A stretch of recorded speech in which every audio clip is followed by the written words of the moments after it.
Kumusta mga kaibigan? May bagong pag-uusapan na naman tayo ngayon. Pero bago nga yan, ay huwag nating kalimutang i-like ang video, mag-subscribe at i-click na rin ang notification bell para lagi tayong ma-inform sa mga interesting basketball updates.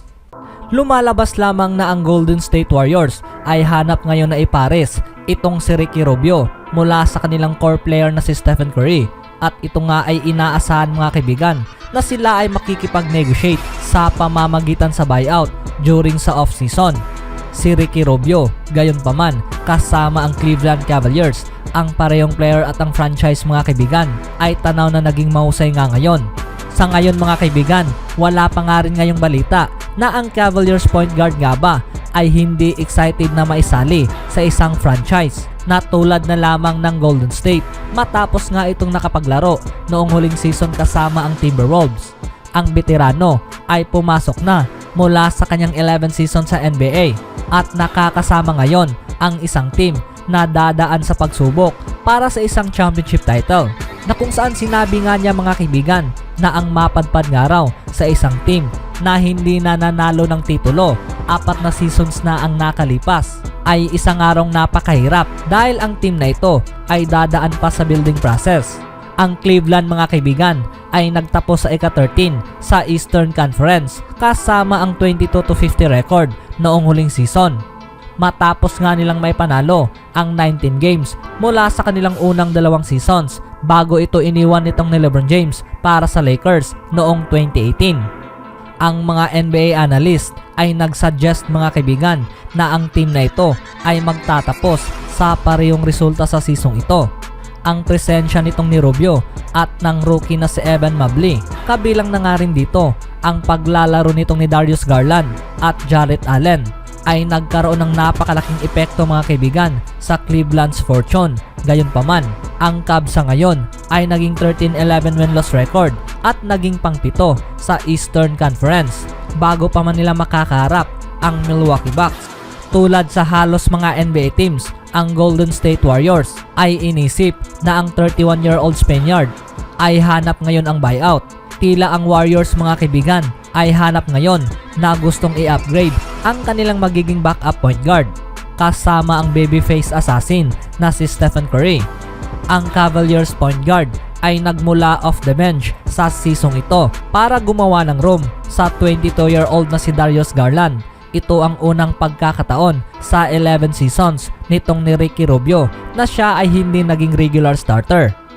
Sa kabilang balita naman, sa bawat linggo mga kaibigan, ang Lakers ay nahihirapan na kung saan ang team ay nakakakuha ng iilang pagkatalo, at ang halos lahat mga kaibigan ay nagtataka kung sino nga ba ang dapat sisisihin. Well, sa karamihan, ang halos lahat ay sinisisi nga ito sa head coach na si Frank Vogel, at marami nga ngayong usap-usapan at mga suggestion na kung pwedeng sipain na lang kaya ito sa seasong ito. Bagaman hindi pa nga niya nakasama ang Los Angeles Lakers sa mahabang panahon, ngunit siya ang naging parte mga kaibigan mula sa kanilang most recent championship nang may panalo nga nila ito noong 2019-20 season. At sa ngayon, hindi lahat ay laging iniisip ang mga bagay na ito dahil ang tanging nasa isip lamang nila ay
points, 7 rebounds, at 7 assists para sa kanyang 4 out of 15 shooting mula sa field. The prettiest 10. Well, Cole Anthony's in a bad way. He's by him pretty easily. Wendell Carter is still dizzy right now. What just happened? At naging mainit rin itong si Andrew Wiggins na siyang nagkaroon ng 9 out of 17 mula sa field na nagkaroon ng 80% shooting mula sa 3-point area at nakapagtapos nga siya sa labang ito ng 28 points, 3 rebounds at 3 assists na mayroong isang steal. They said, don't fall, don't forget all the things you've been taught, you've been told. Don't blink, don't run, don't turn left or turn right or look straight at the sun. My mind's